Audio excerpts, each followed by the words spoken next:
মাহফিল করতে দিবে না, আর কোরআন শরীফ পড়তেও চাইবে না। যেখানে কোরআন শরীফ পড়া হবে আলেমকে দেখতে পারবে না, এদেরকে দেখে তোমাদের বিগ হাউস হবে। তোমরা কি ধরনের মুসলমান, কিসের মুসলমান দাবি করো? তোমার আমার পরিচয় তো মুসলমান। এই কিসের পরিচয়? আমার পরিচয় কি বলেন? এই পরিচয় তোমার আমার পরিচয় তো মুসলমান। কোন দল দিয়ে মুসলমান জাতির পরিচয় হইতে পারে না, কোন সম্প্রদায় দিয়ে মুসলমানের পরিচয় হইতে পারে না। মুসলমানের পরিচয় একটা, আমি যে একজন মুসলমান, এটি আমার বড় ক্রেডিট, ঠিক না বেঠিক? এটাই বড় ক্রেডিট। এবং আমি যে মুসলমান এটা আমার দলিল, আমি যে মুসলমান এটা আবার প্রমাণ। আমি যে মুসলমান এটা আমার কি একটা দলিল হলো, প্রমাণ হলো আমি মুসলমান হিসাবে আল্লাহ রাব্বুল আলামিন কবুল করেছেন। কোন দল যদি তুমি করো আমি অমুক দল দিয়ে পরিচয় দাও, তাহলে তুমি মুসলমানের পরিচয় দেবে না, দলের কর্মী হিসেবে পরিচয় দিতে পারো, ঠিক না? এই কথা বোঝার নাই? দলের কর্মী হিসেবে পরিচয় দিতে পারো, কিন্তু যদি বলো আমার দলই এটা বড় দল, কোরআনকে ভালোবাসো না, রসুলকে ভালোবাসো না, রসুলের হাদিসকে ভালোবাসো না, আবার মুসলমান দাবি করো, কোন কাতারে মুসলমান চিন্তা করে বুঝো। তুমি কয় নম্বর মুসলমান? তোমার দরজা কোথায়? তোমার স্থান কোথায় হবে? বাইরে আবার কাফের মুশরিক কোরআন শরীফ শোনার জন্য অস্থির হয়ে গেছে, ঈমান ছিল না। আর মুসলমান হয়ে কোরআন শরীফ শুনতে চায় না, কোরআনের ব্যবস্থা করলেও বাধা দেওয়া হয়, কোরআনে মাহফিল গুলাকে বাধা দেওয়া হয়। কোরআন শরীফ যেখানে প্রতিষ্ঠিত, যেখানে প্রতিষ্ঠানে পড়ানো হয়, সেটা বললে ওদের মনে খারাপ লাগে। ও মুসলমান, ভালো করে বুঝো, যদি আখেরাতে মুক্তি পাইতে চাও, কোন দলের দোয়াই দিয়ে মুক্তি পাবা না, মুসলমান হিসাবে আল্লাহর কাছে মুক্তি পাইতে পারো, ঠিক না বেঠিক? কথা বলো। আখেরাতের মুক্তি, জান্নাত লাভ, কোরআনের ভালোবাসা, মুহাব্বত অন্তরের ভিতরে যদি থাকে, এবং কি তুমি সত্যিকারী তুমি মুসলমান হয়ে থাকো, কোরআনকে তুমি বাইলট করতে পারো না। যদি সত্যিকারী মুসলমান হয়ে থাকো, ধর্মীয় সভাকে বাইলট করতে পারো না। যদি সত্যিকারী মুসলমান হয়ে থাকো, উলামায়ে কেরামের সাথে বেয়াদবি করতে পারো না, ঠিক না বেঠিক? যদি বেয়াদবি করো আর কোরআন হাদিসকে বাইলট করে চলতে চাও, তোমার ঠিকানা কোথায় নিজেই বুঝে নাও, নিজেই বুঝো ভালো করে কোথায় ঠিকানা হবে। তুমি জানো নি রব্বুল আলামিন কালামুল্লাহ নাজিল করেছেন। রব্বুল আলামিন তাওরাত দুনিয়াতে টিকিয়ে থাকবে সেই দায়িত্ব নেয় নাই। রব্বুল আলামিন ইনজিল দুনিয়াতে টিকিয়ে থাকবে সেই জন্য দায়িত্ব নেয় নাই। রব্বুল আলামিন জবুর, ইনজিল, তাওরাত দুনিয়াতে থাকবে কি না থাকবে, এক নবীর পর আরেক নবী আসছেন, সুতরাং সেগুলাকে কোনো সময় অবস্থাতে রব্বুল আলামিন দায়িত্ব নেয় নাই।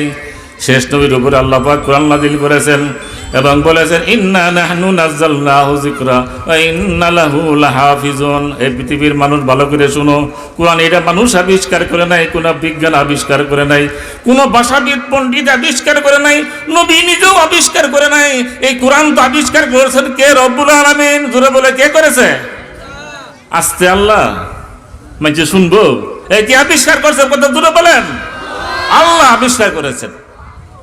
সুতরাং রব্বুল আলামিন বলেন ইন্না নাহনু নাযালনাহু যিকরা, কোরআন কিন্তু নাজিল করেছে আমি, পৃথিবীর কোন রাজা বাদশাহ করে নাই, কোন ভাষাবিদে করে নাই, কোন পণ্ডিত করে নাই, কোন বিজ্ঞানেও করে নাই। আমি আল্লাহ যে বিজ্ঞানীকে সৃষ্টি করছি, আমি রব্বুল আলামিন যে ভাষাবিদকে সৃষ্টি করেছি, আমি রব্বুল আলামিন গোটা পৃথিবীকে সৃষ্টি করছি। কোরআনও আমি আল্লাহ সৃষ্টি করেছি, আমি সৃষ্টি করছি। মাতবরি দেখাও। আর তোমরা যদি ভালো না বাসো, ইন্না লাহু লাহাফিজুন, কিয়ামত পর্যন্ত আমি কোরআনকে হেফাজত করব। দুনিয়ার কোন মানুষ একত্রিত হয়ে কোরআনে একটা অক্ষর পরিবর্তন করতে পারে নাই, আরো পারবে নাকি বলেন? পারবে? এই কথা বলেন, পারবে? মক্কাতে যে সূরা তেলাওয়াত করা হয়, বাংলাদেশে এই নুরুন্দিতে ওই সূরা তেলাওয়াত করা হয়, ঠিক না বেঠিক? মক্কাতে যে সূরা ফাতিহা পড়ানো পরে ইমাম সাহেব, সেখানে সূরা ফাতিহা পড়া হয়, ঠিক না? সুতরাং 30 পারা কোরআন শরীফ মক্কায় যে অবস্থা আছে, পৃথিবীর প্রত্যেকটা দেশের ভিতরে আছে, বাংলাদেশও আছে, নুরুন্দিতেও আছে, ঠিক না বেঠিক? সুতরাং কোরআনের কোনো পরিবর্তন নাই, কিয়ামত পর্যন্ত কেউ পরিবর্তন করতে পারবে না। যেমনি ছিল এমনিই থাকবে। গোটা পৃথিবীর মানুষ ঐক্যবদ্ধ হয়ে যদি কোরআনের বিরুদ্ধে লাগো, এবং কি কোরআনের একটা অক্ষর শুধু নাই, একটা জের জবর নুক্তাকে পরিবর্তন করতে থাকো, পরিবর্তন করতে গিয়ে তুমি ধ্বংস হবা, কোরআন ধ্বংস হইতে পারে না, ঠিক না বেঠিক? কথা বলো। ইন্না নাহনু নাযালনাহু যিকরা ওয়া ইন্না লাহু লাহাফিজুন। রব্বুল আলামিন বলেন, নাজিল করছি আমি, তোমার কাছে মাতবুরি নেই, আমার কাছে মাতবুরি। কিয়ামত পর্যন্ত কোরআন আছে, থাকবে, পরিবর্তন করার ক্ষমতা কোনো মানুষের নাই। আছে? বলে আছে নাকি? কোনো মানুষের নাই। সুতরাং বাংলাদেশের মানুষ কোরআন ভালো না বাসলে ভারতে ভালোবাসবে, ভারতে বাসবে না, আমেরিকাতে কোরআন চালু হবে, আমেরিকা মানুষও পারবে না, এরপরে লন্ডনে চালু হবে, ফ্রান্সে হবে, আর রাশিয়াতে হবে। এক দেশে না এক দেশে কিয়ামত পর্যন্ত কোরআন টিকিয়ে থাকবে, কোনো বাপের বেটা নাই পরিবর্তন করতে পারবে। কালামকার, এই কালামকার আল্লাহর কালাম। সুতরাং আল্লাহর কালামের সাথে সম্পর্ক রাখো। যদি আল্লাহর কালামকে ভালোবাসো, আল্লাহর কালামকে ভালোবাসার কারণে কিয়ামতের ময়দানে জান্নাত লাভ করতে পারো। ঠিক না বেঠিক? আল্লাহর কালামকে যদি ভালোবাসো, আল্লাহর সাথে ভালোবাসা হয়ে যাবে। আল্লাহর সাথে যখন ভালোবাসা হবে, অবশ্যই তোমার ঠিকানা জান্নাত হবে। আল্লাহ রাব্বুল আলামিন তোমাকে জাহান্নামে দিবে না। সুতরাং এ মানুষ মুসলমান হয়ে কোরআনের মুখালাফত করা, কোরআনের কথা, কোরআনের বিরোধী আচরণ করা, এটা কোনো মুসলমানের কাজ হইতে পারে না। এটা নাস্তিকদের কাজ, এবং কি ইহুদিদের কাজ, এবং কি খ্রিস্টানদের কাজ। মুসলমানের কাজ মুখে আর মোকাবেলা করা না। ঠিক না ভাই? ঠিক কথা বলো। মুসলমান, তুই তোমার ভালো না লাগে চুপ করে বসে থাকো। তুমি কোরআনের শত্রু বললে সবার শত্রু বনে গেলে, আল্লাহর শত্রু বনে গেলে, নবুর শত্রু বনে গেলে। তুমি যদি কোরআনের শত্রুতামি করতে থাকো, শিক্ষা পছন্দ না হয়, চুপচাপ থাকো, তুমি মোটামুটি নিজে নিজে নাস্তিক হয়ে থাকো। সুতরাং যদি এটা প্রকাশ করো, তুমি আল্লাহর দুশমন, গোটা মুসলমানের দুশমন, রসুলের দুশমন। যতই মুসলমানি নীতি নিয়ে দাবি করো, এই তোমার মুসলমানি আল্লাহর দরবারে গ্রহণযোগ্য হবে না, কোনো দিন গ্রহণযোগ্য হবে না। সুতরাং কোরআন শরীফকে ভালোবাসলে, মহব্বত করলে জান্নাত পাওয়া যায়। কি পাওয়া যায়? কি পাওয়া যায়? আর কোরআনকে মহব্বত ভালোবাসবে তারাই যায় নাকি মুসলমান। তারা কি মুসলমান? যারা কোরআন পড়তে পারুক আর না পারুক, কোরআনে কিছু হবে, সাথে সাথেই গায়ে আগুন লেগে যায় মানুষের। ঠিক না? যদি একটা মদারু ছেলেকে, মুসলমান ছেলেকে বলা হয় কোরআন নিয়ে যদি কেউ সিনেমিনি খেলে, কোরআন কেউ বিল্লে মারে, ঢেল মারে, ওই মদারুও বরদাস্ত করতে পারে না। সে মুসলমানের কন্ত কোরআন ব্যক্তিতে হবে, সেও বরদাস্ত করতে পারে না। ঠিক না কথা? কেন? কোরআন আল্লাহর কালাম। আমাদের এটা কোরআন শরীফ রব্বুল আলামিন নাযিল করেছেন, এটা গাইডলাইন। গোটা মুসলমান তার জীবন, তার ব্যবসা, তার রাষ্ট্র, এবং কি তার পরিবার, এবং কি তার সমাজ কিভাবে চলবে, সমস্ত ব্যাখ্যা রব্বুল আলামিন কালামুল্লাহ মধ্যে দিয়েছেন। আর কোরআন শরীফের ফয়সালা অনুযায়ী যে দেশ চালাইছে, কোরআন শরীফের ফয়সালা অনুযায়ী যে নাকি সমাজ প্রতিষ্ঠিত করেছে, কোরআনের ফয়সালা অনুযায়ী যে তার ফ্যামিলিকে প্রতিষ্ঠিত করেছে, কোরআনের ফয়সালা অনুযায়ী যে নাকি সব ব্যবসা বাণিজ্য করেছে, আল্লাহ তার ভিতরে শান্তি দিয়েছে। ঠিক না ভাই? ঠিক কথা বলেন। তারাই শান্তি পেয়েছে, তারা অশান্তি দুনিয়ার কোনোদিন তারা বুক করে নাই। কিন্তু কোরআন এমন একটা জিনিস যে কোরআনের কারণে মানুষের অন্তর আল্লাহর সাথে সম্পর্ক হবে। আর এই কোরআনের কারণে আল্লাহ আমাকে জান্নাত দিবে। এই ভালোবাসা মহব্বত করার কারণে কোনো এক মানুষ যদি কোরআন শরীফ নাও পড়তে পারো, সকাল বিকাল কোরআনকে বুকে নিয়ে চুমা খাও, আর মুখে লাগাও, বুকে লাগাও, আর তুমি এই কথা বলো, রব্বুল আলামিন আমি তো কোরআন শরীফ পড়তে পারি না, তোমার প্রত্যেকগুলো অক্ষর সত্য সত্য, এগুলো কোনো ভুল নাই, তোমার কালামুল্লাহ বিচ্ছে কোনো সন্দেহ নাই, এমন তো তুমি মারা যাও তবু আল্লাহ তোমাকে জান্নাত দিয়ে দিবে। কোরআনের মুহাব্বত কত ইতিহাসে পাওয়া যায়। এক বৃদ্ধ ব্যক্তি, কৃষক মানুষ, এই কৃষক ব্যক্তি সারাদিন কাজ করত, 5 ওয়াক্ত নামাজ পড়ত, ফজরের সময় নামাজ পড়ে হাইরে কোরআন শরীফ হাতে নিয়ে কামত, এবং কি কোরআনের প্রত্যেকটা লাইনের দিকতে হাত ঘুরাইতো। আল্লাহ তুমি যা বলছো সত্য, রব্বুল আলামিন আমি তো কালামুল্লাহ পড়তে পারি না, চোখের পানি দিয়ে বুক ভাসাই ফেলতো।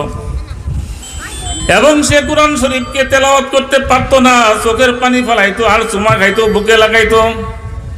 যেদিন নাকি উনি ইন্তেকাল করছেন, ইন্তেকাল করার আগে ওই অবস্থা করে মারা গেছেন, ওই এলাকার বুজুর্গ স্বপ্নে দেখে এই কৃষক ব্যক্তি জান্নাতের ভিতরে সবচেয়ে উঁচু মোকামে আল্লাহ স্থান দিয়েছেন। জোরে বলেন সুবহানাল্লাহ।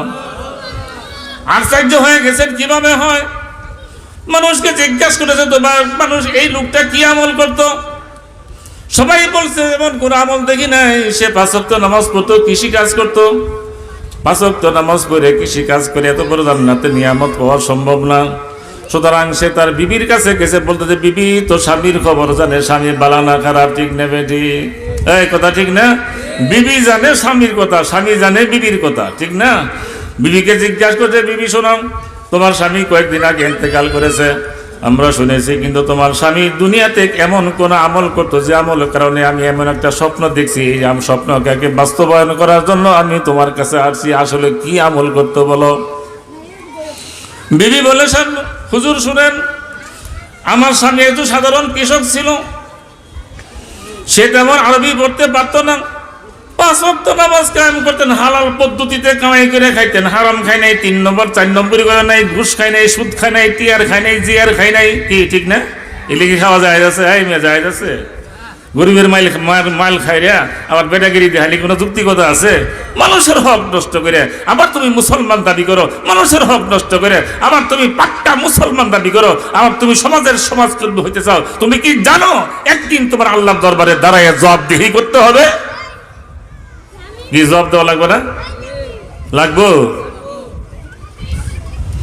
বিবি সাহেব বলে, হুজুর এমন কোনো ভালো আমল জিন্দেগিতে দেখি নাই, কিন্তু একটা আমল দেখেছি, প্রতিদিন আমার স্বামী যখন সকালবেলা ফজরের নামাজ পড়তো মসজিদ থেকে এসে, এই যে কোরআন শরীফ দেখতেছেন, এই কোরআন শরীফকে হাতে নিয়ে প্রত্যেকটি লাইনের ভিতরে আঙ্গুল ঘুরাইতে বলতো, আল্লাহ তোমার কালাম সত্য, প্রত্যেকটা হুকুম সত্য, কোনো সন্দেহ নাই, আমি গুনাহগার করতে পারি না, এই কথা বলতো, আর চোখে দিয়ে পানি ঝর্ণা তাইর করতো।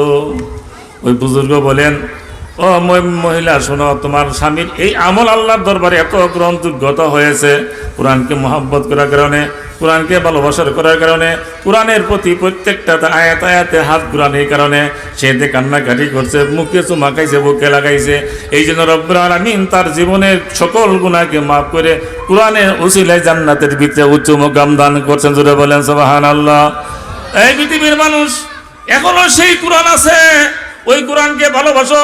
কোরআন পণ্যমালার সাথে জিদ লাগাইও না, দুশ্মনী করিও না, হিংসা চোখে দেখিও না, চোখ কানা হয়ে যাবে, কিয়ামতের ময়দানে জাহান্নামে যাইবা, ঠিক না বেঠিক? সুতরাং কোরআনকে ভালোবাসো, অন্তর দিয়ে মহব্বত করো। না পড়তে পারো, ঘরের ভিতরে কোরআন শরীফ আছে, হাতে নিয়ে তুমি দেখাও, প্রতি লাইনে হাত ঘুরাও, মুখে চুমা খাও, বুকে লাগাও, চোখে দেখো পানির ঝর্ণা শুরু করো। হতে পারে মৃত্যুর সময় কলিমা নসিব হবে, এবং কোরআনকে উসিলাই করে রব্বুল আলামিন তোমাকে জান্নাতের ফয়সালা করিয়া দিবে। মোহতরম হাজিরিন, এই প্রতিষ্ঠানগুলোতে কোরআনের হাফেজ বানানো হয়, নুরানি প্রশিক্ষণ দেওয়া হয়। যে সকল ছেলেরা এমনি বকাইডা পোলাপান রাস্তাঘাটে ঘোরাফেরা করতো, রাস্তাতে বের হয়ে গেলে দেখা যায় ফেরেশতারা হাঁটতেছে, কলিমা তৈবা করতেছে, মুসলমানদেরকে সালাম দিতেছে, মুরব্বীদেরকে সালাম দেয়, এবং কি দোয়া পড়ে পড়ে বাড়িতে যায়। এখানে আসলে জান্নাতের একটা পরিবেশ দেখা যায়। এই পরিবেশের পিছনে আইসে মাঝে মাঝে বসেন এবং এদের কথাগুলাকে শুনে, তেলাওয়াতগুলাকে শুনেন, এবং আপনি এদেরকে মুহাব্বত করেন, মাথা শুকরাই দেন, এবং কি দোয়া করেন, একটা চকলেট কিনে দেন। পারেন মাদ্রাসার মাজুর একজন মুতামিম মৌলানা শফিক, একজন প্রতিবন্ধী, যে ব্যবস্থাপনা আপনাদের সহযোগিতা করেছে, আল্লাহ শুকরিয়া দেখার দরকার আছে কিনা নাই বলেন? কি শুকরিয়া দেখার দরকার আছে? সুতরাং আমরা মহব্বত করব, ভালোবাসবো, কোরআনকে প্রাধান্য দেব। এই দুনিয়ার কোনো মানুষের আবিষ্কৃত বস্তু না, আল্লাহ পাকে নাজিল করা কালাম। এই কোরআনকে ভালোবাসলে আল্লাহ আমাকে জান্নাত দিবেন। এই নিয়ত করে যখন ভালোবাসতে থাকবেন, মহব্বত করতে থাকবেন, যখন যা পারেন সহযোগিতা করতে থাকবেন, হইতে পারে এর বিনিময়ে কিয়ামতের ময়দানে রব্বুল আলামিন আপনি আমাকে জান্নাতের ব্যবস্থা করে দিবেন। আল্লাহ আমাদেরকে কবুল করুন। ওয়া আখিরু দাওয়ানা আলহামদুলিল্লাহি রাব্বিল আলামিন। আসসালামু আলাইকুম ওয়া রাহমাতুল্লাহ।